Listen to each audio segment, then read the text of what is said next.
ইন্নাল্লাহা ইয়া'মুরুকুম আন তু'আদ্দুল আমানাতি ইলা আহলিহা ওয়া ইযা হাকামতুম বাইনান নাসি আন তাহকুমু বিল আদল ইন্নাল্লাহা নি'ম্মা ইয়া'iদুকুম বিহি ইন্নাল্লাহা কানা সামিআন বাসীরা। আল্লাহ তাআলা বলেন, নিশ্চয়ই আল্লাহ তোমাদেরকে আদেশ দিচ্ছেন, নির্দেশ দিচ্ছেন। নির্দেশটা হলো আন তুআদ্দুল আমানাতি ইলা আহলিহা, যে আমানত তোমরা তার হকদারের কাছে ফিরায় দাও। 2 নম্বর আদেশ, ওয়া ইযা হাকামতুম বাইনান নাস আন তাহকুমু বিল আদল, আর তোমরা যখন মানুষের মধ্যে বিচার আচার করবা, ন্যায় বিচার করবা, তাহলে আল্লাহ রাব্বুল আলামিন 1 নম্বর আদেশ দিলেন যে আমানত তার হকদারের কাছে ফিরায় দাও।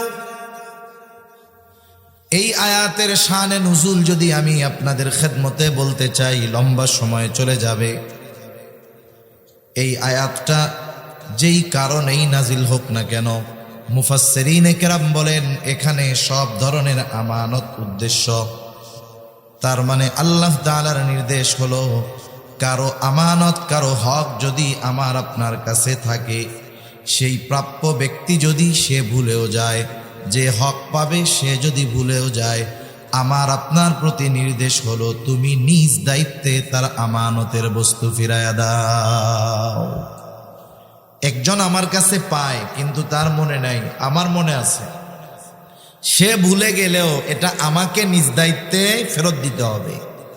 আমাদের সমাজে অনেক মানুষ আছে, একটা উদাহরণ দেই আর কি। একজন বাজারে গেছে, বাজারে যাওয়ার পরে দোকানদারের কাছে গেছে, বাজার যা নেওয়ার নিয়েছে, এখন আসার সময় বলতেছে এটা আমার বাকি খাতায় লিখে রাখো, আমার নামে খাতায় লিখে রাখো। দোকানদার তো একা, তার কাছে অনেক মানুষ, অনেক ক্রেতা আসে, সে লিখতে ভুলে গেছে, তার আর মনে নাই। 10 দিন পর এই লোক গেছে যে দেখেন তো খাতায় আমার নামে কোনো বাকি আছে নাকি। দোকানদারের তো লিখতে মনে নাই, খাতা উল্টায় পাল্টায় দেখে কোনো বাকি কোনো কিছু ওনার নামে লেখা নাই। না ভাই, কোনো কিছু বাকি লেখা নাই আপনার নামে। লেখা নাই মানে উনি পাবে না, বিষয়টা এমন নাকি? পাবে, কিন্তু উনি ভুলে গেছে, লিখতে মনে নাই, কিন্তু এর তো মনে আছে। এখন শয়তান আইসা ওয়াসওয়াসা দেয়, ওর যেহেতু মনে নাই, লেখাও নাই, তাইলে দেওয়াও লাগবে না। অথচ দায়িত্বটা হলো আমার, সে আমার কাছে পায়, সে ভুলে যাক, আমাকে নিজ দায়িত্বে তার হকটা ফিরায় দিতে হবে, এটাই হলো নিয়ম। সেই বস্তুটা যদি আমানতের বস্তু হয় তাহলে বিষয়টা আরো জটিল, কারণ আমানতদারিতা এটা হলো মুমিনের ভূষণ। আমানতদারিতা শুধুমাত্র আমল সম্পৃক্ত একটি বিষয় এমনটা নয়, বরং নবীজি জানায় দেন আমানতদারিতা হলো ঈমান সম্পৃক্ত বিষয়। একজনের ঈমান ঠিক আছে, আমলে কিছু ত্রুটি আছে, আল্লাহ তাআলা চাইলে মাফ করে দিতে পারে। কিন্তু একজনের ঈমানে যদি ত্রুটি থাকে, যেই সমস্ত বিষয় ঈমানের সাথে সম্পৃক্ত, এই রকম বিষয়গুলোর মধ্যে যদি ত্রুটি থাকে, তাহলে তার আমল নষ্ট হয়ে যাওয়ার সম্ভাবনা আছে। এজন্য রাসূল আকরাম সাল্লাল্লাহু আলাইহি ওয়াসাল্লাম বলেন, লা ঈমানা লিমান লা আমানাতা লাহ, যার মধ্যে আমানতদারিতা নাই তার ঈমান নাই। আমানতদারিতা এটা হলো মুমিনের ভূষণ, আর আমানতের খেয়ানত করা এটা হলো প্রকৃত মুনাফিকের অন্যতম আলামত। মুনাফিক কে? যে ঈমানকে প্রকাশ করে, কুফরিকে গোপন রাখে, মূল হলো, কিন্তু ওটাকে গোপন রেখে সে মানুষের সামনে ইমানদারের মতো থাকে। এটা কাফেরের চাইতেও খারাপ, প্রকাশ্যেও খারাপ। যেমন কোনো মানুষ যদি অসুস্থ হয়, তার অসুস্থতার আলামত যদি প্রকাশ পায়, রোগ যত বড় হোক, আলামত প্রকাশ পেলে ওটার ট্রিটমেন্ট করা যায়। কিন্তু একটা রোগ আছে এই রোগটা এমন সময় আলামত প্রকাশ করে যখন 80% পার হয়ে যায়। আলামত প্রকাশ পাওয়ার পরে সুস্থ হওয়াটা বড় কঠিন হয়ে যায়। এই জীবাণু যেমন ভয়ানক, এর চাইতে বেশি বিপজ্জনক ভয়ানক হলো নেফাকি। এই জন্য আল্লাহ তাআলা কোরআনুল কারীমের মধ্যে মুনাফিকের ব্যাপারে যেই শাস্তির কথা বলেছেন, ব্যাপারেও আল্লাহ তাআলা এমনটা বলেন নাই। আল্লাহ তাআলা বলেন, ইন্নাল মুনাফিকিনা ফিদ দারকিল আসফালি মিনান নার। আল্লাহ তাআলা বলেন, মুনাফিকের স্থান হবে জাহান্নামের একেবারে তলদেশে। ওয়ালান তাজিদা লাহুম নাসীরা, তার জন্য কোনো সাহায্যকারী নাই। কেন? বলে মুনাফিক হলো এরিতেও বিপজ্জনক।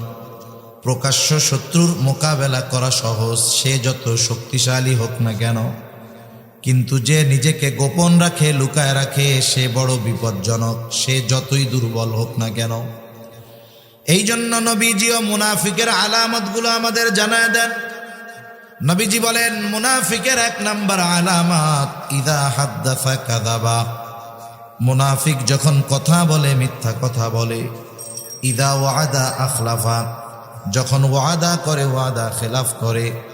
ইদা তুমিনা খানা, আমানতের খেয়ানত করে। আরেকটা বর্ণনায় আরেকটা বাড়ায় আসছে, ওয়া ইদা তাখাসামা ফাজারা। মুনাফিকের সাথে যখন কারো তর্ক বিতর্ক হয়, সে লিগ্যাল ওয়েতে তর্ক বিতর্ক করে না, বরং অশ্লীল মন্দ বকাঝকা করে। তাহলে 1 নাম্বার মিথ্যা কথা বলে, ওয়াদা খেলাফ করে, আমানতের খেয়ানত করে, বকাঝকা করে। আচ্ছা, আপনারা এখানে যারা আছেন, আপনাদের সমাজে, আমাদের সমাজে নামাজ পড়ে, আবার এই মুনাফিকের 4 আলামত পাওয়া যায়। এরকম নামাজি সমাজে কম বেশি আছে না নাই? বহুত আছে আলামত মুনাফিকের, ওগুলা পাওয়া যায় নামাজির মধ্যে, হাজির মধ্যে, ভালো মানুষের মধ্যে, যাকে আমরা ভালো মানুষ মনে করি। মুনাফিকের আলামত হলো এমন ঈমান ধ্বংসের কারণ হয়ে যেতে পারে। এই জন্য এই আলামতগুলো যদি মুমিনের মধ্যে থাকে, ধুয়ে মুছে সাফ করে ফেলার দরকার। তাহলে এই মুনাফিকের আলামতগুলোর মধ্যে অন্যতম একটি আলামত হলো ইদা তুমিনা খানা, আমানতের খেয়ানত করা।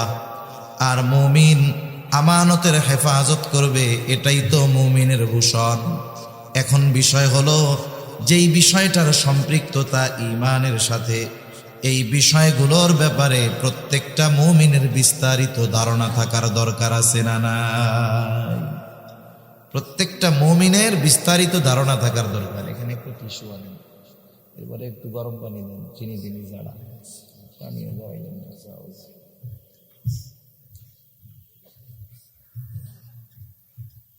তাহলে আমাদের উচিত এই বিষয়গুলো আমাদের মধ্য থেকে কি করা? বের করে ফেলা। আমানতদারিতার ব্যাপারে স্বচ্ছ ধারণা থাকার দরকার। আমানতদারিতার ব্যাপারে স্বচ্ছ ধারণা না থাকার কারণে অনেক মুমিন অনিচ্ছায় আমানতের খেয়ানত করে ফেলে। মনে করেন, একটা মানুষের এই জ্ঞান নাই, এটা জানা নাই যে আগুনে হাত দিলে পুড়ে যায়, সে জানে না।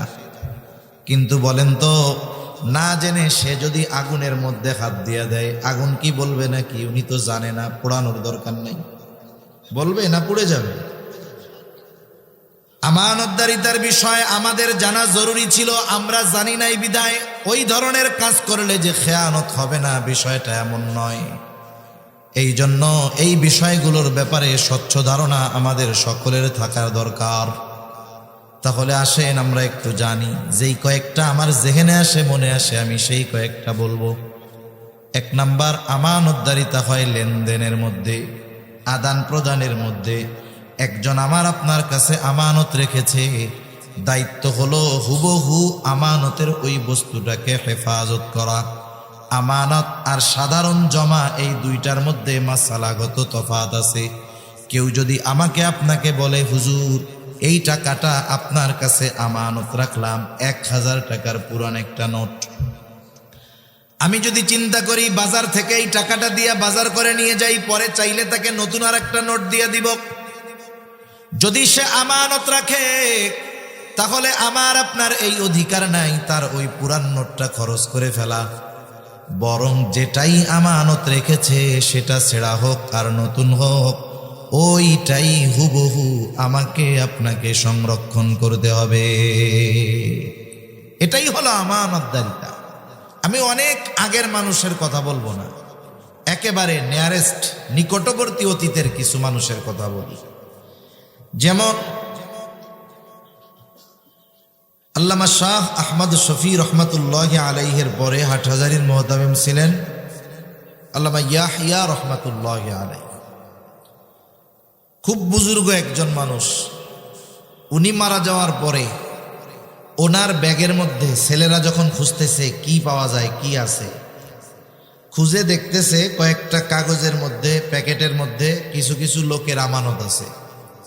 কোন তারিখে আমানত রাখছে, কে রাখছে, এমনও আমানত ওনার কাছে রাখা আছে, তার নাম ঠিকানা সব আছে, কিন্তু তার মোবাইল নাম্বার নাই, কারণ এত আগে রাখছে, ওই সময় মোবাইলই ছিল না। হুবহু যেইটা রাখছে ওই রকম টাকা পয়সা ওই প্যাকেট করে রাখছে, কিছু কিছু টাকার মধ্যে ফাঙ্গাস পড়ে গেছে এতকাল থাকার কারণে।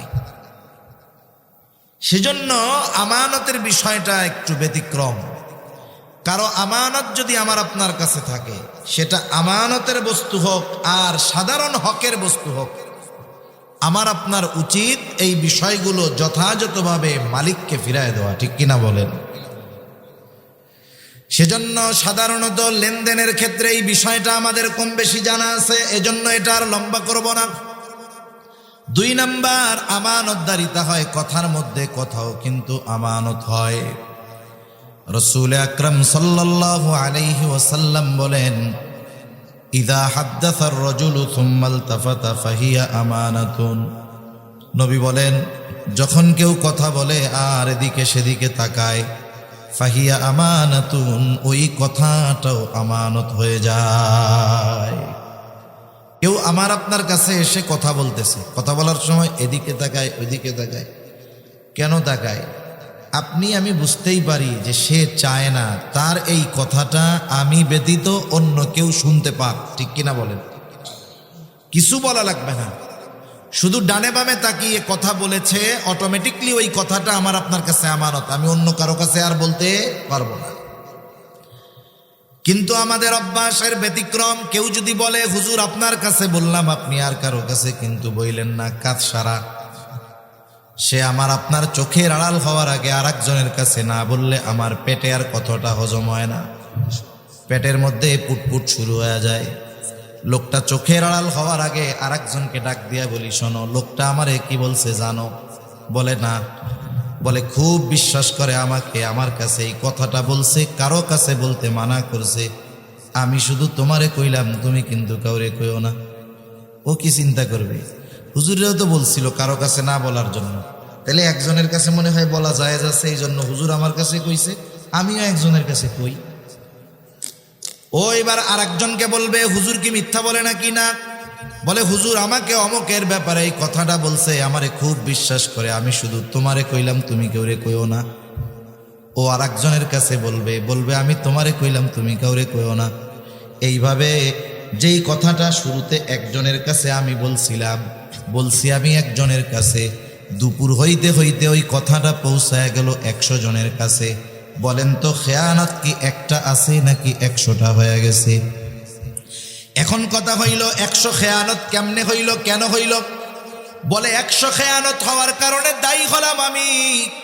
এই জন্য নবীজি বলেন, দুনিয়াতে কেউ যদি কোনো ভালো কাজের সূচনা করে, নেক কাজের সূচনা করে, ওই ভালো কাজ নেকের কাজ দুনিয়াতে যতদিন চলে, যত মানুষ করে, ওই শুরু করনেওয়ালা কবরে শুয়ে শুয়ে ওর ওই ভালো কাজের প্রতিদান পেতে থাকে। আবার দুনিয়াতে কারো দ্বারা যখন কোনো মন্দ কাজের সূচনা হয়, ওই মন্দ কাজ দুনিয়ায় যতদিন চলে, যতজন করে, নবীজি বলেন সকলের গুনাহ ওই প্রথম যে শুরু করেছে তার আমলনামায় যোগ হয়ে যায়। এরপরে নবী বলেন, পৃথিবীতে যত হত্যাকাণ্ড ঘটে, কারণবিহীন হত্যাকাণ্ড, বিনা কারণে যত হত্যাকাণ্ড ঘটে, অন্যায়ভাবে যত হত্যাকাণ্ড ঘটে, সকল হত্যাকাণ্ডের গোনা আদম আলাইহিস সালামের ওই সন্তান যার দ্বারা প্রথম হত্যাকাণ্ড সংগঠিত হয়েছে তার আমলনামায় যোগ হতে থাকে। কিয়ামত পর্যন্ত যতগুলা হবে সবগুলার গুনাহ সমপরিমাণ ওর আমলনামায় যোগ হবে। কেন? বলে এই পৃথিবীতে সর্বপ্রথম অন্যায়ভাবে হত্যাকাণ্ড তার দ্বারা শুরু হয়েছে। এখন আমি প্রথমে বলার কারণে 100 জনের কাছে পৌঁছাইছে, তাহলে আমি বলছি 1 জনের কাছে, কিন্তু আমার গুনাহ হবে কমপক্ষে 100টা খেয়ানতের। এই জন্য এই বিষয়গুলো সতর্ক থাকার দরকার। আবার অনেক সময় এটাও বুঝতে হবে কোন কথা আমানত আর কোন কথা আমানত নয়। সাধারণত একটা মানুষের যদি ন্যূনতম কমন সেন্স থাকে, বুদ্ধি থাকে, কথা বলার পরে সে বুঝতে পারে এই কথাটা গোপন রাখা দরকার নাকি এই কথাটা বলে দেওয়া দরকার। মনে করেন একজন ওয়াজ শুনে গেছে, শুনে গেছে, যাওয়ার সময় একজন ওনারে বলতেছে, চাচারে বলতেছে, ডানে বামে তাকায় এরকম বলছে, চাচা চাচা আমি আজকে ওই বাড়িতে চুরি করবো চাচা। এখন চাচা মনে করতেছে কি ওয়াজ যে হুজুর করলো, ডানে বামে তাকাইয়া বলল যে আমি ওই বাড়িতে চুরি করবো, তাহলে তো কথাটা আমানত হয়ে গেছে। এখন যদি আমি বাড়িওয়ালারে বইলা দেই হবে খেয়ানাত, আর যদি না বলি বাড়িওয়ালার বাড়ি চুরি হয়ে যাবে, বিপদ আছে না নাই? এখন বলেন তো, আপনার কাছে কেউ যদি গোপনে এসে এমন কোনো কথা বলে যেই কথার দ্বারা মানুষের ক্ষতি হবে, ইসলামের ক্ষতি হবে, দেশের ক্ষতি হবে, এই ধরনের কথা গোপন রাখা যাবে না বলে দিতে হবে? সতর্ক করে দিতে হবে, এগুলো বলা দরকার। আবার কেউ যদি কারো কাছে এসে অনেক সময় নিজের পার্সোনাল ব্যক্তিগত লাইফের কথা বলে, অনেক সময় অনেকে আছে আপনাকে আমাকে বিশ্বাস করে তার ব্যক্তিগত জীবনের অনেক কথা বলবে, যে কথাগুলো যদি সমাজের মানুষ জানে সে লজ্জা পাবে, রাস্তায় বের হতে লজ্জা পাবে। আবার কিছু বিষয় আছে মানুষ বলতে না পারার কারণে কিন্তু হার্ট অ্যাটাক করে। চিকিৎসা বিজ্ঞান বলে মানুষ যেই কথাগুলোর কারণে কষ্ট পায়, মাত্রাতিরিক্ত টেনশন করে, ওই ধরনের কথা যদি সে চাপিয়ে রাখে, কারো কাছে না বলতে পারে, তাহলে তার স্ট্রোক করার সম্ভাবনা বহুগুণ বেড়ে যায়। এখন মনে করেন আমার আপনার কাছে আইসা একজন গোপনে তার সব কথা বলছে, কিছু পারিবারিক কথা বলছে, মনে করেন কথাবার্তা এমন অবস্থায় গেছে বউ দইরা তারে পিটাইছে কথার কথা। এ সমাজে অনেক আছে, আমাদের কাছে অনেক সময় মেসেজ দিয়া বলে, ফোন দিয়া বলে, হুজুর এইরকম সংসার করতেছি, বলতে পারি না কারো কাছে। আপনাদের কাছে বলি, বললে একটু বুকটা হালকা হয়, নাহলে কার কাছে বলবো? এগুলো তো আর বন্ধু বান্ধবের কাছেও বলা যায় না, ওগুলোর দিয়েও বিশ্বাস নেই, বইলা দিবে মানুষের কাছে। এখন বলেন এইরকম একটা কথা আমার আপনার কাছে বলছে, কেন বলছে? আমাকে বিশ্বাস করে, আমার প্রতি আপনার প্রতি আস্থা আছে, এই জন্য তার এই ব্যক্তিগত লাইফের একটা কথা আমার আপনার সাথে শেয়ার করছে। বলেন তো এই কথাটা যদি সমাজের মানুষ জানে, লজ্জা পাবে কি পাবে না? এখন আমার সাথে এখন তার সম্পর্ক ভালো, আমি এই কথাটা গোপন রাখলাম। আমাদের দেশে তো একটা মানুষের সাথে সম্পর্ক সবসময় সবার ভালো থাকে না, সম্পর্কেরও জোয়ার ভাটা হয়। এক সময় সে আমার দলের মানুষ ছিল, এই জন্য আমি তার গোপন কথাটা কারো কাছে বলি নাই, কিন্তু একটা সময় সে আমার বিরোধী দলের হয়ে গেছে। এখন এক সময় ছিল বন্ধু, এখন সে আমার দুশ্মন। এখন আমি তার ওই গোপন কথাটাকে অস্ত্র বানাই, বলি বেশি তিরিং বিরিং করবা না, কথা যদি বলো সব তোমার ব্যাপারে জানি, মানুষের কাছে কিন্তু কয়া দিব, হাটে হাড়ি ভাঙা দিব, তখন কিন্তু লজ্জায় মুখ দেখাইতে পারবা না। বলেন তো আমানত কি শুধু বন্ধুর কথাকে রাখতে হবে, অথবা আমানতের হেফাজত কি শুধু মোমেনদেরটাই করতে হবে? এমনটা নয়, বরং কোন আপনার আমার কাছে কোনো বস্তু, কোনো কথা আমানত রাখে, তারটাকেও হেফাজত করতে হবে। রাসূল আকরাম সাল্লাল্লাহু আলাইহি ওয়াসাল্লাম কেমন আমানতদার ছিলেন, আমরা কেমন আমানতদার নবীর উম্মত। নবীজির আমানতদারিতার ব্যাপারে আলাদাভাবে বলতে গেলে লম্বা সময় চলে যাবে। দুই একটা কথা বলি। এই উপমহাদেশে আমলে একজন ঐতিহাসিক এসেছেন। তিনি এখানে এসে দেখলেন মুসলমানদের সাথে মিশলেন, মুসলমানদের আচার আচরণ আখলাকে তিনি মুগ্ধ হয়ে গেলেন। তিনি জানতে আগ্রহী হলেন মুসলমানেরা এই ধরনের আখলাক কিভাবে অর্জন করলো। তিনি আলোচনা তাদের সাথে চলাফেরার মাধ্যমে জানতে পারলেন মুসলমানেরা এই আখলাক অর্জন করেছে মুহাম্মাদুর রাসূলুল্লাহ সাল্লাল্লাহু আলাইহি ওয়াসাল্লামের থেকে।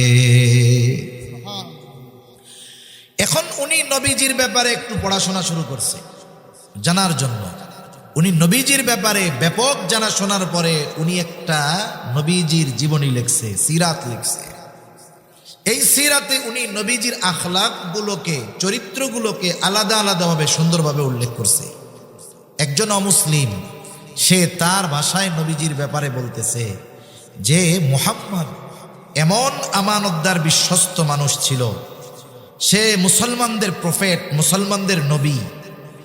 তাকে নবুয়ত দেওয়ার আগেই থেকেই আল আমিন আস-সাদিক, সত্যবাদী, আমানতদার এই উপাধি তারা সে লাভ করেছিল। সুবহানাল্লাহ। সে এতটা পরিমাণ আমানতদার ছিল যে তার ঘোর শত্রু নির্দ্বিধায় তার কাছে আমানত রাখত। মানে তার শত্রু তার কাছে আমানত রাখতে কোনো কুণ্ঠাবোধ করতো না, সংকোচবোধ করতো না। তারা জানতো যে আমরা মুহাম্মাদের যতই বিরোধিতা করি না কেন, মুহাম্মদ এই বিরোধিতার কারণে, শত্রুতার কারণে কখনো আমাদের আমানতের খেয়ানত করবে না। সুবহানাল্লাহ। যার বিরুদ্ধে, যাকে হত্যার ষড়যন্ত্র করতেছে, তার কাছে আমানতের বস্তু নির্দ্বিধায় রাখতেছে। কেমন আমানতদার নবী ছিলেন! রাসূল আকরাম সাল্লাল্লাহু আলাইহি ওয়াসাল্লামের উপরে যখন জুলুম নির্যাতনের মাত্রা বেড়ে গেল, আল্লাহ তাআলা হিজরতের ব্যাপারে খবর জানায় দিলেন, অচিরেই আপনার হিজরত হবে। তবে কোন দিন হবে, কোন সময় হবে, আল্লাহ তাআলা দিনক্ষণ নির্দিষ্ট করে জানান নাই, প্রস্তুত থাকতে বলেছেন। চিন্তা করতেছে এখন তো আর আবু তালেব বেঁচে নাই, এখন যদি মুহাম্মদকে আমরা দুনিয়া থেকে বিদায় করে দেই, কেউ আমাদেরকে বাধা দিতে আসবে না। সব গোত্রের মানুষ একত্রিত হলো, নেতারা একত্রিত হলো। সর্বশেষ পরামর্শ হলো এই কাণ্ডে প্রত্যেক গোত্র থেকে এক একজন অংশগ্রহণ করবে, যাতে করে এক গোত্রের মানুষ অপর গোত্রকে দোষারোপ না করতে পারে। কেউ যদি কাউকে বলে তাহলে বলবে তোমার গোত্রের প্রতিনিধিও ছিল, লোকও ছিল, তাহলে কি হবে? সাপ মরবে, লাঠিও ভাঙবে না। এই চিন্তা করে তারা পরামর্শ নিল প্রত্যেক গোত্র থেকে এক একজন যুবকের উপস্থিতিতে আজ রাত্রেই মুহাম্মদকে দুনিয়া থেকে চিরতরে বিদায় করে দেওয়া হবে। তারা যখন এই সিদ্ধান্তে উপনীত হলো, আল্লাহ তাআলা জানায় দিলেন, ও পয়গম্বর, আজ রাত্রেই আপনার হিজরতের সফর শুরু হবে। নবীজি ঘরের মধ্যে অবস্থান করতেছেন, চারদিক দিয়ে রাখছে। নবীজির ঘর কংক্রিট দিয়ে, ইট সিমেন্ট বালু দিয়ে বানানো ছিল না। নবীজিও জানেন যে তাকে করার জন্য তার ঘরের চারদিকে সে সশস্ত্র অবস্থায়। নবীজি হিজরতের প্রস্তুতি নিচ্ছেন। নিজের ঘরে হযরত আলী রাদিয়াল্লাহু তাআলা আনহুকে রেখে নবীজি হিজরতের উদ্দেশ্যে বের হলেন। আল্লাহ তাআলা তাদের চোখের উপরে পর্দা ফালায়া দিল। নবীজি নির্দ্বিধায় বের হয়ে গেলেন। এখন কথা হলো, কেন আলী রাদিয়াল্লাহু তাআলা আনহুকে নিজের বিছানায় রেখে গেলেন? কারণ নবীজি যখন হিজরত করবেন তখনও নবীজির কাছে রাখা কিছু আমানত ছিল। আমরা হলে চিন্তা করতাম যাদের কারণে দেশ ছাড়া লাগতেছে তাদের সম্পদ ফেরত দেওয়ার দরকার কি, এগুলো নিয়ে যাই। কিন্তু নবীজি যাদের কারণে হিজরত করা লাগতেছে, দেশ ছাড়া লাগতেছে, মক্কা থেকে মদিনায় চলে যাওয়া লাগতেছে, নবীজি মদিনায় গেছেন আল্লাহ তাআলার নির্দেশ, ঠিক আছে, কিন্তু দৃশ্যমান কিছু কারণ আছে। নবীজি যখন মক্কা থেকে মদিনায় যান, এর দৃশ্যমান কারণগুলোর মধ্যে অন্যতম কারণ হলো অতিরিক্ত অত্যাচার, জুলুম। নবীজি যখন মদিনার উদ্দেশ্যে রওনা হয়েছেন, বারবার নবীজি কাবার দিকে ফিরে তাকায়, বায়তুল্লাহর দিকে তাকায়। নবীজির দু চোখ দিয়ে অশ্রু পড়তেছে। আর নবীজি বলতেছেন, ও মক্কা, আমি তোমার বুকে অতিবাহিত হয়েছে আমার শৈশব, কৈশোর, যৌবন। ও মক্কারে, আমি তো কখনো তোমাকে ছেড়ে যেতে চাই নাই, কারণ তোমার বুকেই আছে বাইতুল্লাহ, আল্লাহর ঘর। কিন্তু তোমার বুকে বসবাসকারী কিছু সন্তান আমাকে তোমার কাছে থাকতে দিল না। তাহলে কত কষ্ট, কত ব্যথা এটা নিয়ে নবীজি মদিনার উদ্দেশ্যে হিজরত করেছেন। যাদের কারণে এই মদিনায় হিজরত করতে হচ্ছে, এই মুহাব্বতের কাবা মক্কা ছেড়ে যেতে হচ্ছে, তাদের আমানত, তাদের সম্পদ নবীজির কাছে আছে। আর নবীজি ওই সম্পদ যথাযথভাবে তাদের কাছে ফিরিয়ে দেওয়ার ব্যবস্থা করে এরপরে সফর শুরু করেছেন। সুবহান। এটা একজন মানুষ, আমরা বলতেছি আমাদের দ্বারা বলা সহজ, আমরা শুনতেছি আমাদের দ্বারা শোনাও সহজ, কিন্তু ওই পর্যায়ের আমানতদারিতা অর্জন করা এটা আমাদের জন্য বাস্তবেই অনেক কঠিন। এমন আমানতদার নবীর উম্মত আমরা, এই জন্য আমাদেরকেও আমানতদার হওয়ার দরকার। তাহলে 1 নাম্বার জানলাম, লেনদেনের মধ্যে আমাদের আমানতদারিতা অর্জন করতে হবে। 2 নাম্বার, কথার ক্ষেত্রেও আমানতদারিতার প্রমাণ দিতে হবে। 3 নাম্বার, দায়িত্ব আমানত, ছোট বড় সকল দায়িত্ব আমানত। এখন তো এমন এক জামানা চলতেছে, যেই জামানায় দায়িত্ব নেওয়ার জন্য প্রতিযোগিতা করা হয়, আবার অনেক সময় দায়িত্ব কেনার জন্য বিপুল অঙ্কের টাকা ব্যয় করা হয়। অনেক টাকা ব্যয় করে মানুষ দায়িত্ব নিতে চায়। আমি কাউকে ইন্ডিকেট করে উদ্দেশ্য করে বলতেছি না, যা দেখি তাই বলি। মনে করেন অনেক জায়গায় শুনি এরকম যে নমিনেশন, চেয়ারম্যানই নমিনেশন নিতে 5 কোটি টাকা লাগছে। কত ব্যয় হয়েছে? 5 কোটি টাকা। উনি চেয়ারম্যান হবেন কেন? উনি চেয়ারম্যান হবেন যখন নমিনেশন পাইছেন, পোস্টার যখন বানান, মার্কা লেখার পরে লেখা থাকে না, অমুক তারিখে অমুক ভাইকে এই মার্কায় ভোট দিয়া জনগণের সেবা করার সুযোগ করে দেন। তাহলে উনি বলতে চাচ্ছে কি, এই চেয়ারম্যানের দায়িত্ব উনি নিতে চান জনগণের কি করার জন্য? কথা বলে না, কি করার জন্য? আচ্ছা, যেই লোকটা 5 কোটি টাকা খরচ করে নমিনেশন কিনতে পারে, ওর কি জনগণের সেবা করার জন্য চেয়ারম্যান হওয়া লাগে না? বুঝেন নাই? তার কি চেয়ারম্যান হওয়া লাগবে? তারে তো আল্লাহ অনেক টাকা দিচ্ছে, তাইলে সেবা করে না কেন? বুঝবেন, সে দায়িত্ব কিনেছে। সে দায়িত্ব কি করেছে? দায়িত্ব কিনেছে। অথচ এমন এক জামানা ছিল, মানুষ দায়িত্ব নিত না, বরং দায়িত্বের কথা শুনলে পালায়া যাইত। সম্ভবত হযরত আবু যর গিফারি রাদিয়াল্লাহু তাআলা আনহুর ব্যাপারে আছে। একবার আলোচনা হইতেছে রাষ্ট্রের এই গুরুত্বপূর্ণ দায়িত্বটা কাকে দেওয়া যায়। আবু যর গিফারি রাদিয়াল্লাহু তাআলা আনহুর অনুপস্থিতিতে ওনার নাম একজন প্রস্তাব করেছে, অমুককে দায়িত্বটা দেওয়া যায়। সকলের এই নামটা পছন্দ হয়েছে, কিন্তু এখনো চূড়ান্তভাবে ফয়সালা হয় নাই, শুধু আলোচনা হয়েছে, ফয়সালা পরে হবে। এই মজলিসের মধ্য থেকে একজন গিয়া আবু যর গিফারিকে বলছে, শোনো, রাষ্ট্রের অমুক দায়িত্ব তোমাকে দেওয়া হতে পারে, এই ব্যাপারে আলোচনা চলতেছে। এই খবর যখন ওনার কানে গেছে, পেরেশান, টেনশন, যদি দায়িত্ব দিয়ে দেওয়াই হয় তাইলে কি হবে? এই দায়িত্ব দিয়ে দেয় নাকি এই ভয়ে উনি রাতের বেলায় এলাকা ছেড়ে চলে গেছে। আমাদের কলিজার টুকরো ইমাম আজম আবু হানিফা রাহমাতুল্লাহি আলাইহি, নাম শুনছেন না? এই জামানার কিছু, আমাদের এই সময়ের কিছু মানুষ আছে, এরা ইমাম আবু হানিফার সম্পর্কে জানে না, এজন্য ইমাম আবু হানিফার ব্যাপারে বিষোদ্গার করে।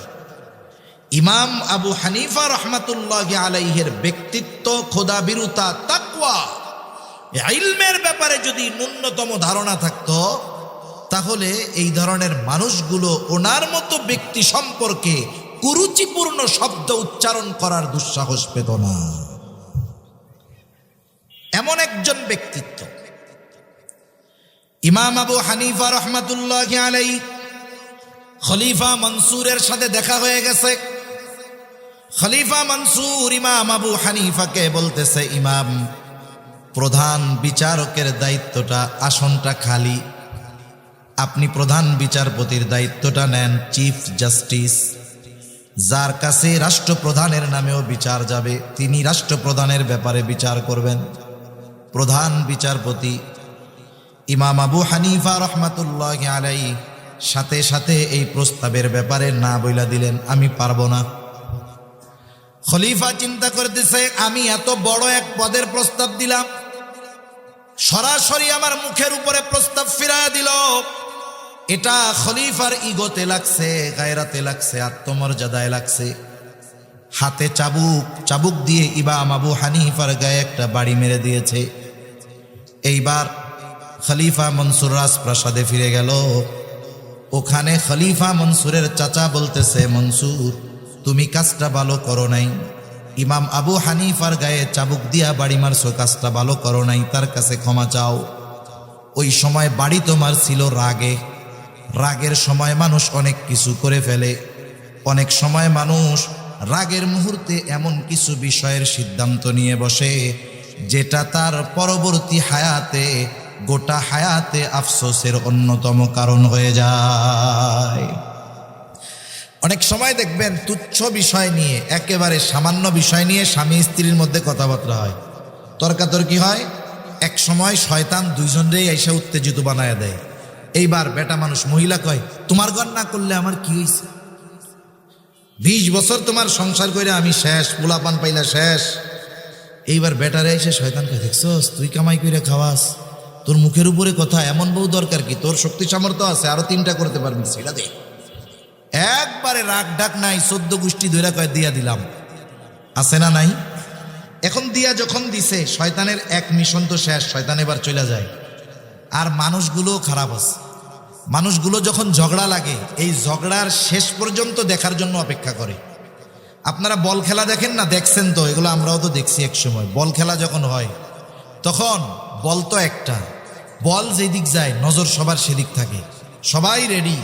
যখন প্লেয়ার মেরে দিছে বল, গোলরক্ষক আর ধরতে পারে নাই, তখন যেই দল গোল মেরে দিছে সেই দলের দর্শক কি করে? কিন্তু লাফাইয়া উঠে 5 হাত উপরে, গোল কয়ে লাফ মারে, মারে কি মারে না। এতক্ষণ কিন্তু সব চুপ, নিস্তব্ধ, নীরব, শুধু দেখতেছে কি হয়। যখন স্বামী স্ত্রীর ঝগড়া চলে, ওই রকম দর্শক চারদিক দিয়ে দেখে যে গোল কোন সময় হবে।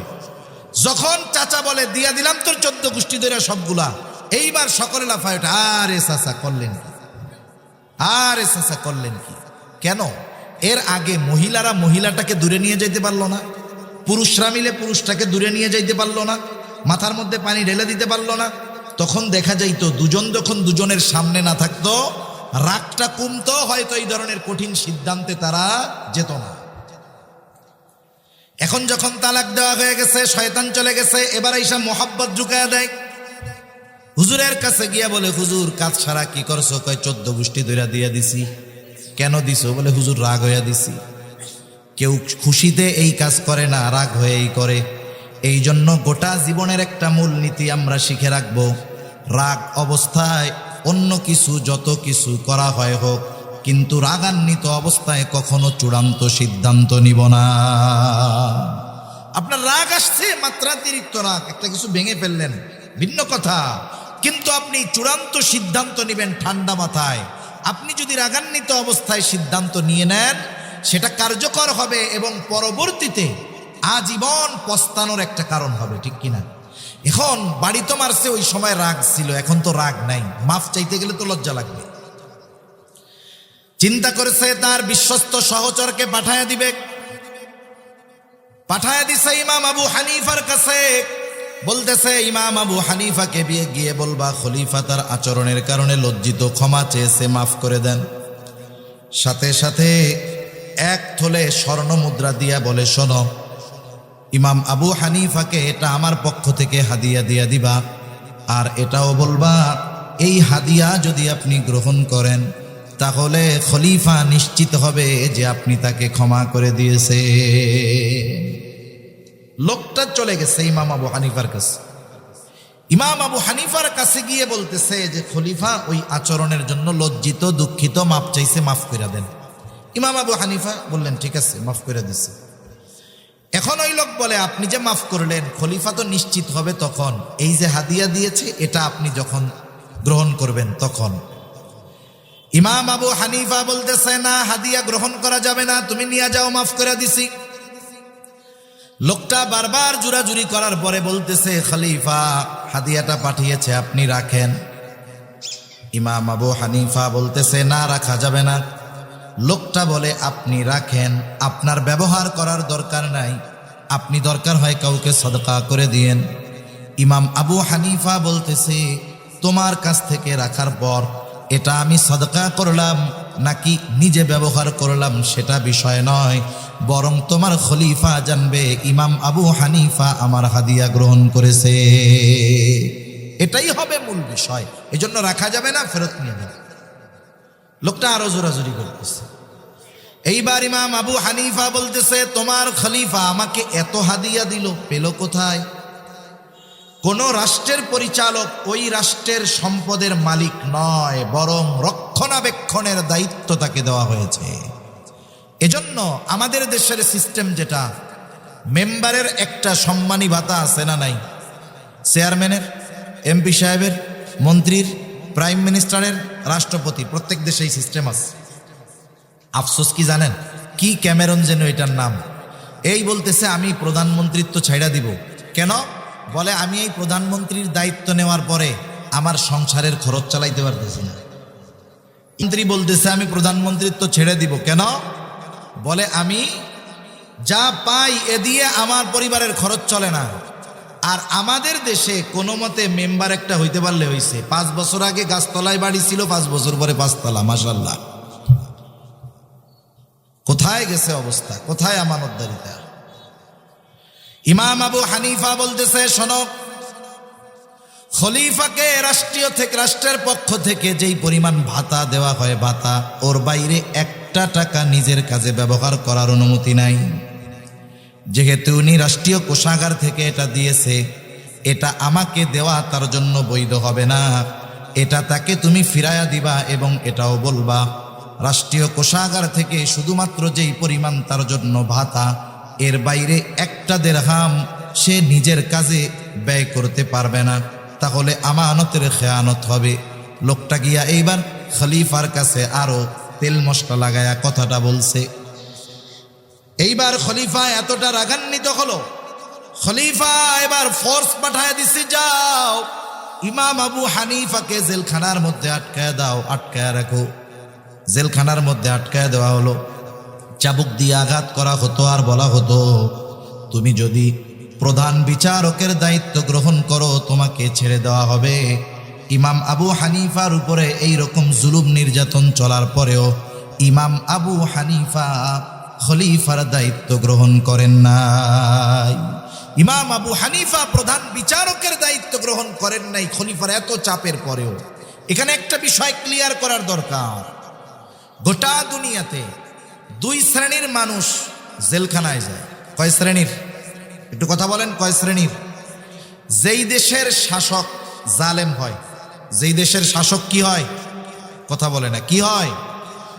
ওই দেশের জেলখানায় ওই দেশের সর্বশ্রেষ্ঠ মানুষগুলোকে পাওয়া যায়। কথা বুঝেন নাই? যেই দেশের শাসক জালেম হয় সেই দেশের জেলখানায় কাদের পাওয়া যায়? বলে ওই দেশের সর্বশ্রেষ্ঠ মানুষগুলাকে তখন জেলখানায় দেখা যায়। আর যেই দেশের শাসক ইনসাফগার ন্যায়পরায়ণ হয় ওই দেশের জেলখানার মধ্যে ওই দেশের সবচাইতে দুর্নীতিবাজ, চিটিংবাজ, এইগুলাকে জেলখানার মধ্যে দেখা যায়। এখন আপনি একটা জেলখানার অবস্থা দেখে ওই দেশের শাসকের অবস্থা নির্ণয় করতে পারবেন, এটা দুনিয়ার যেই দেশ হোক না কেন, ঠিক কিনা বলেন? তাহলে জেলখানায় যে শুধু খারাপ মানুষ যায় এমনটা নয়, জেলখানায় ভালো মানুষও যায়, ঠিক কিনা? ইমাম আবু হানিফা ঐতিহাসিকদের 2টা মত। একটা হলো যখন তিনি প্রচন্ড অসুস্থ হয়ে গেছেন, একটা সময় খাবারের সাথে বিষ প্রয়োগ করে ওনাকে হত্যা করে দেওয়া হলো। আর একটা হলো যখন তিনি প্রচন্ড অসুস্থ হয়ে গেছেন, ইমাম আবু হানিফা রহমাতুল্লাহি আলাইহিকে বাড়িতে পাঠায়া দেওয়া হলো। ইমাম আবু হানিফাকে গৃহবন্দী করে ফেলা হলো। ওই অবস্থায় তিনি দুনিয়া থেকে চিরতরে বিদায় নিয়ে গেলেন। ইমাম আবু হানিফার ছাত্ররা জিজ্ঞাসা করেছে, আপনি এত জুলুম অত্যাচার সহ্য করেছেন তবুও প্রধান বিচারকের দায়িত্ব নেন নাই কেন? তিনি বললেন, শোনো, যেই দায়িত্ব আমি নেই নাই ওই দায়িত্বের ব্যাপারে আল্লাহ তাআলা আমাকে জিজ্ঞাসা করবে না। কিন্তু আমি যদি দায়িত্ব নিতাম আর এই দায়িত্ব পালনে যদি কোনো খেয়ানত হইতো, যেহেতু আমি প্রধান বিচারক, আমার অজ্ঞাত সারেও যদি কেউ কোনো দায়িত্বের খেয়ানত করত, কিয়ামতের দিন আমাকে খেয়ানতের বোঝা নিয়ে আল্লাহর সামনে হাজির হওয়া লাগতো। আবু দাউদের হাদিস, নবীজি সাল্লাল্লাহু আলাইহি ওয়াসাল্লাম বলেন, আমাদের মধ্যে কাউকে যখন কোনো দায়িত্ব দেওয়া হয়, সে যদি ওই দায়িত্বের সূচ পরিমাণ খেয়ানত করে, সূচ পরিমাণ, নবীজি বলেন কিয়ামতের দিন ওই লোকটা খেয়ানতের বোঝা নিয়ে আল্লাহর সামনে উপস্থিত হবে। এজন্য তিনটা বিষয় আমরা জানি, আরো অনেক বিষয় আছে, যেহেতু সময় সংক্ষিপ্ত এইগুলো খেয়াল রাখি, অন্য সময় অন্যগুলো রাখা যাবে। 1 নাম্বার, আমরা লেনদেনের ক্ষেত্রে আমানতদার হব। 2 নাম্বার, কথার ক্ষেত্রে আমানতদার হব। 3 নাম্বার, যে কোনো দায়িত্ব, আমাকে যেই দায়িত্ব দেওয়া হোক এই দায়িত্বের ব্যাপারে আমি আমানতদার হব। আপনি একজনের জমিতে কাজ করেন, কথার কথা, আপনাকে জমির মালিক জমি দেখিয়ে বলে এসেছে যে এই জমিটুকু তুমি কাজ করবা, এই জমিটুকু তুমি নিড়াবা। আপনি এই দায়িত্ব নিলেন, আপনি এখন এই দায়িত্ব নিয়েছেন, এটা আমানত। মালিক চলে গেছে, আপনি বসে বসে বিড়ি খাইলেন আর মোবাইল টিপলেন। দুপুরবেলা গিয়ে কাকারে বললেন, কাকা ঘাস তো অনেক শক্ত, উঠাইতে পারি নাই, অর্ধেক করছি, বাকি অর্ধেক কালকে করে দি মনে। এরকম ফাঁকিবাজ তো মাশাল্লাহ নাই, আছে না? আয়সা কি বলবে যে আমরা পরিশ্রম কইরা খাই, তুমি যে খেয়ানত করতেছো, কাজ করতেছো, পরিশ্রম করতেছো, ঠিক আছে, কিন্তু তোমাকে যেই দায়িত্ব দেওয়া হয়েছে, দায়িত্বের খেয়ানত করার কারণে তুমিও খেয়ানতকারী, ঠিক কিনা বলেন? এজন্য ছোট বড় সব দায়িত্ব কি বলেন না, আমানত। শিক্ষক, তার শিক্ষকের দায়িত্ব যথাযথভাবে পালন করা আমানত। এক কথায় প্রত্যেকটা দায়িত্ব আমানত। আমি আমানতদারিতার বিষয় আর বলবো না। দ্বিতীয় বিষয় যেটা, আল্লাহ তাআলা বলেন, ওয়াইযা হাকামতুম বাইনান নাসি আন তাহকুমু বিল আদল, তোমরা যখন মানুষের মধ্যে বিচার আচার করবা, ন্যায় বিচার করবা, সেটা রাষ্ট্রের প্রধান বিচারক হোক, জজ কোর্টের জজ হোক, আর গ্রাম্য সালিশ হোক, গ্রাম্য সালিশের মধ্যে যখন কেউ বিচারের সুযোগ পাবে, আমাদের দেশে কিছু সালিশকারক আছে, এটা হলো কিসের করাত জানি কয়, 2 পাশেই কাটে। হ্যাঁ, রামের করাত, যাইতেও কাটে আসতেও কাটে, আছে না? মনে করেন সালিশ হবে, বাদী বিবাদী, বাদীর কাছে যায় বলে যে শোনো, অভিযোগ তো দিছো, আমরা কিন্তু ওরে 5 লাখ জরিমানা করে দিব, 2 লাখ আমাকে দিতে হইব। ও চিন্তা করে 3 লাখ পাইলে তো হইছে। আবার এবার বিবাদীর কাছে যাই, শোন তোর জরিমানা তো 10 লাখ করার সিদ্ধান্ত হয়েছে, আমাকে 2 লাখ দিস, 5 লাখ করে দিব। এই জায়গাও খাইলো, এই জায়গাও খাইলো। এরকম ন্যায় বিচারক তো আলহামদুলিল্লাহ নাই। সেজন্য একজন যদি 2 জন মুমিনের মধ্যেও ফয়সালাকারী হিসাবে তাকে নির্ধারিত করা হয়, এমনি 2 জনের মধ্যে দ্বন্দ্ব বাঁধছে, 2 জন আমাকে ডাক দিয়ে বলতেছে, ভাই আমাদের এই সমস্যাটা, এই বিবাদটা আপনি একটু মীমাংসা করে দেন। আমি যদি দেখি যে এখানে একজন আমার আপনজন, আমি যদি তার পক্ষে যাই, বলেন তো ইনসাফ হবে? আল্লাহ রাব্বুল আলামিন বলেন, ওয়ালা ইয়াজরিমান্নাকুম শানাআনু কওমিন আলা আল্লা তা'দিলু ই'দিলু হুয়া আকরাবু লিত্তাকওয়া। আল্লাহ রাব্বুল আলামিন বলেন, কোন কওমের প্রতি বিদ্বেষের কারণে, শত্রুতার কারণে তাদের ব্যাপারে কোনো সময় অবিচার করা যাবে না। তার মানে আমার শত্রুও যদি আমার কাছে ন্যায় বিচারের আশায় আসে, আমাকে শত্রু এই কারণে তার উপরে অবিচার করা যাবে না, বরং ওই জায়গাটাতেও আমাকে ন্যায় বিচার করতে হবে। আমি 2টা ঘটনা বলে শেষ করে দিব। নামাজ মানে 8টায় না, 8টায় নামাজ। প্রথমত দেখেন, খলিফাতুল মুসলিমিন হযরত ওমর রাদিয়াল্লাহু তাআলা আনহু বাজারে গেছে। বাজারে গিয়ে একজন ঘোড়া কিনছে। গেছে কে? বলে খলিফাতুল মুসলিমিন ওমর রাদিয়াল্লাহু তাআলা আনহু। কে তিনি? বলে ওনার সময় তিনি প্রায় পৃথিবীর 3 ভাগের 1 ভাগ, এই 3 ভাগের 1 ভাগের শাসক হযরত ওমর রাদিয়াল্লাহু তাআলা আনহু গেছে বাজারে ঘোড়া কিনতে। কিনেছে কার কাছ থেকে? কিনছে একজন। ঘোড়াটা দেখে শুনে কিনে বাজারের বাইরে এসে উঠতে গেছে, এখন দেখে ঘোড়ার পায়ে সমস্যা। আবার তিনি বাহির থেকে ফিরে আসতেন বাজারের মধ্যে, বলতেছে তোমার ঘোড়ায় সমস্যা, তোমার ঘোড়া তুমি ফেরত নাও, আমার ঘোড়া ভালো, আপনি বড় ঘোড়া কিনছেন। আর খলিফাতুল মুসলিমিন বলে না, তোমার ঘোড়া ভালো না। দুইজনের মধ্যে তর্ক বিতর্ক লেগে গেছে। এইবার হযরত ওমর রাদিয়াল্লাহু তাআলা আনহু বলতেছেন, শোনো, তোমার আর আমার মধ্যে এই বিবাদ নিরসনের জন্য তৃতীয় আরেকজনকে তুমি বিচারক হিসাবে মানো। একজন ওই সময়ে মুসলিমদের মধ্যে কেমন ন্যায় পরায়ণতা ছিল, সে তার পক্ষে বা বিচারের জন্য, সালিশ করার জন্য বিচারক হিসাবে নিযুক্ত করে নাই। সে একজন মুসলমান, তার নাম হলো সুরাইহ। বলতেছে, খলিফা, আমার আর আপনার মাঝে এই বিবাদ নিরসনের জন্য সুরাইহ যেই ফয়সালা দিবে আমি মেনে নিব। খলিফাতুল মুসলিমিন বললেন, হ্যাঁ ঠিক আছে, আমরা যদি আমাদের দেশের বড় কোনো নেতার ব্যাপারে এইরকম সালিশ দেওয়ার সুযোগ পাই, সালিশ করার, তাইলে আমার নেতা উনি আসলে কি হকদার নাকি না হক, নাকি উনি জালেম, ওইটা দেখবো না। যে ওনার বিরুদ্ধে বিচার চাইবে তার ঠ্যাং ভেঙে দিয়া বলবো, স্যার আপনিই ঠিক। ঠিক কিনা বলেন? সুরাইহ কি করছে? সুরাইহ এইবার দুইজনের কথাই সুন্দরভাবে শুনছে। বিচারকের জন্য এটা একটা শিক্ষা, নবীজির এক হাদিসের মধ্যে আসছে, সে বাদী বিবাদী উভয়ের কথা সমগুরুত্ব সহকারে শুনবে, এরপরে ন্যায়পরায়ণতার ভিত্তিতে সে ফয়সালা দিবে। এখন উনি দুইজনের কথাই শুনছে, শোনার পরে বলতেছে, খলিফাতুল মুসলিমিন আপনি কি চান? বলে, আমি তো ঘোড়াটা ফেরত দিতে চাই। বলতেছে, আপনি ঘোড়া ফেরত দিবেন এবং ফেরত নিতে বাধ্য। তবে আপনি যখন ঘোড়া কিনেছিলেন ঘোড়ার অবস্থা কেমন ছিল? বলে, যখন দেখছি তখন তো ভালো ছিল, কিনছি যখন ভালো ছিল, যখন বাজার থেকে বাহিরে নিয়ে গেলাম দেখলাম এই সমস্যা। বলে, খলিফাতুল মুসলিমিন ফেরত নিতে বাধ্য, তবে আপনি যেমন ঘোড়া কিনেছেন তেমনটা তাকে ফেরত দিতে হবে। খলিফাতুল মুসলিমিন চুপ। একটু পরে বলতেছে, হ্যাঁ এটাই ন্যায় বিচার। এটাই কি বলেন? ন্যায় বিচার। এখন রায় দিছে, এটা কি খলিফার পক্ষে গেছে না বিপক্ষে গেছে? গোটা দুনিয়ার মধ্যে দেখবেন প্রধান বিচারক রায় যদি রাষ্ট্রপ্রধানের বিপক্ষে যায়, একেবারে চাকরিও শেষ, জীবন যাওয়ার আশঙ্কা, দেশান্তর হয়ে যেতে হবে। ঠিক কিনা বলেন? কিন্তু খলিফাতুল মুসলিমিন ওমর কি করলেন? সাথে সাথে বলতেছে, এটাই ন্যায় বিচার, তুমি আজকেই চলে যাও, কুফার প্রধান বিচারকের আসন খালি, আমি শিলমোহর মাইরা দিলাম, তোমার নিয়োগ দিয়ে দিলাম, আজকেই তুমি চলে যাও, আমার পক্ষ থেকে তোমাকে আজকে থেকে প্রধান বিচারকের দায়িত্ব দিয়ে দেওয়া হলো। এরা ন্যায় বিচার কইরা পাইছে পুরস্কার, আর আমরা ন্যায় বিচার করলে পাই তিরস্কার।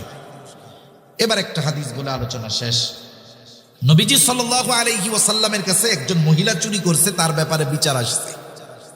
মহিলা হলো কুরাইশ বংশের মাখজুম গোত্রের মহিলা। কুরাইশ বংশের তিনটা গোত্র ছিল সবচাইতে প্রসিদ্ধ। একটা হলো হাশেমি, যেই গোত্র হলো পৃথিবীর সর্বশ্রেষ্ঠ গোত্র। আমার আপনার নবী এই গোত্রে জন্মগ্রহণ করেছেন, কুরাইশ বংশের হাশেমি গোত্র। আরেকটা হলো উমাইয়া, আরেকটা হলো মাখজুম। এই মাখজুম গোত্রের মহিলা একজন চুরি করছে। কুরাইশ বংশের মহিলা, গোত্র ভিন্ন কিন্তু বংশ তো কুরাইশ, চুরি করছে। এখন সাহাবা একরাম চিন্তা করতেছে, নবীজি ভিতরে চিন্তা করতেছে, নবীর বংশের মহিলা চুরির কারণে যদি হাত কাটা যায়, তাইলে দেখ নবীর বংশের এই যে মহিলারা চুরি করে বেড়ায়। আমাদের সমাজে অনেক সময় আসে না, মোল্লা হোক মুন্সি হোক আর যে হয় তা হোক, এক বংশের একজন মানুষ চুরি করছে, আমাদের অভ্যাস কি, এখন ওইটা মনে করেন মুন্সি গোষ্ঠীর বা মোল্লা গোষ্ঠীর একটা ছেলে চুরি করছে, আমরা ওই চোরের এই চুরিটার ব্যাপারে সকলকে অপবাদ দেই। মানুষরে কি বলি? ও তোমরা তো চোরের বংশের মানুষ। এখন চুরি তো করছে সে, আপনি যখন গোটা বংশ ধরে উল্লেখ করলেন চোর, অপবাদ দিলেন। ইসলাম থাকলে 80টা বেতের বাড়ি দেওয়া হইতো। ইসলাম থাকলে কয়টা দেওয়া হইতো? বেতের বাড়ি। এই যে অপবাদ দিলেন, এতে আপনার কবিরা গুনাহ হয়েছে। এজন্য যে অপরাধ করেছে সে যে বংশের হোক, তার ব্যক্তিগত অপরাধের কারণে গোটা বংশের ব্যাপারে এই অভিযোগ আপত্তি তোলার সুযোগ ইসলাম দেয় না। এদের ওই অভ্যাস ছিল। এজন্য চিন্তা করতেছে যে এই মহিলার শাস্তিটা একটু কমায়া দেওয়া যায় কিনা। এখন নবীজির কাছে কে বলবে? বলে নবীজির কাছে কাকে বলানো যায়? কাকে দিয়া? বলে ওসামারে দিয়া বলাও। যায়েদ রাদিয়াল্লাহু তাআলা আনহুর ছেলে ওসামা, একে দিয়া বলাও। ছোট মানুষ যায় বলছে যে নানা, যেই মহিলা চুরি করছে কুরাইশ বংশের মহিলা, নবীজির বুঝতে বাকি নাই যে এ কথা নবীজি বুঝতে পারছেন যে ও একা বলে নাই, ওকে কেউ শিখাইয়া দিছে। নবীজি বের হয়ে আসছে, এসে বলতেছে, তোমরা কি এমন বিষয়ের ব্যাপারে সুপারিশ করতেছ যেই বিষয়ের ব্যাপারে শাস্তি কার্যকর করার আদেশ আল্লাহ তাআলা দিয়েছেন? এরপরে নবীজি বললেন, শোনো, তোমাদের পূর্বে বহুত কওমকে আল্লাহ তাআলা ধ্বংস করে দিয়েছে এই কারণে যে তাদের মধ্যে যখন শরীফ বংশের উচ্চ বংশের কোনো মানুষ চুরির অপরাধে আটক হইত, ওই যে উচ্চ বংশের মানুষ শাস্তি না দিয়া তাকে ছেড়ে দেওয়া হতো। আবার যখন কোনো দরিদ্র মানুষ, দুর্বল মানুষ একই অপরাধে আটক হতো, তার উপরে শাস্তি কার্যকর করা হতো। নবীজি বলেন, ওই আল্লাহর শপথ যার হাতে আমার প্রাণ, এই মহিলার জায়গায় যদি মুহাম্মাদের কন্যা ফাতেমাও হইতো, আমি অবশ্যই তার হাতটাকে কেটে দিতাম। তাহলে গুরুত্বপূর্ণ দুইটা বিষয়ের কথা আল্লাহ তাআলা বলেছেন। এক নাম্বার, আমাদেরকে আমানতদার হতে হবে। দুই নম্বর, ন্যায়পরায়ণ, ন্যায় বিচারক হতে হবে। এই ন্যায় বিচার ঘরের মধ্যে হোক, সমাজে হোক, একেবারে জজ কোর্টের জজ হোক, একেবারে সুপ্রিম কোর্টের জজ হোক, যেই জায়গায় আমি আপনি বিচার করার সুযোগ পাবো, প্রত্যেক জায়গায় পক্ষপাতিত্ব না করে ন্যায় বিচার করতে হবে। এই দুইটা আদেশ দেওয়ার পরে আল্লাহ তাআলা বলেন, ইন্নাল্লাহা নি'ম্মা ইয়াইদুকুম বিহি, আল্লাহ তাআলা তোমাদের কতই না সুন্দর ওয়াজ করলেন। এখন এই দুইটা ওয়াজ শ্রবণ করার পরে আমরা কি সমালোচনা করি, আলোচনা করি, কি চিন্তা ভাবনা করি আর কি বলি, ওই দুই কথার উপরে আমল করি না করি, আল্লাহ দেখেন কি দেখেন না? এই জন্য আল্লাহ তাআলা কেমন যেন বলে, বান্দা, এত সুন্দর দুইটা ওয়াজ করলাম, এই দুই ওয়াজের ব্যাপারে কি আলোচনা করো, কি সমালোচনা করো, কি বলা বলি করো, আমি আল্লাহ সব দেখি শুনি। কেন? বলে, ইন্নাল্লাহা কানা সামিআন বাসীরা, নিশ্চয়ই আল্লাহ তাআলা হলেন সর্বশ্রোতা, সর্বদ্রষ্টা। তাই আমরা এই দুইটা গুণ অর্জন করবো তো ইনশাআল্লাহ। আল্লাহ তাআলা আমাদের পরিপূর্ণ আমানতদার, ইনসাফগার হওয়ার তৌফিক দান করুন। সকলে বলি আমিন। ওয়া আখিরু দাওয়ানা আনিল হামদুলিল্লাহি রাব্বিল আলামিন। আসসালামু আলাইকুম ওয়া রাহমাতুল্লাহি ওয়া বারাকাতুহু।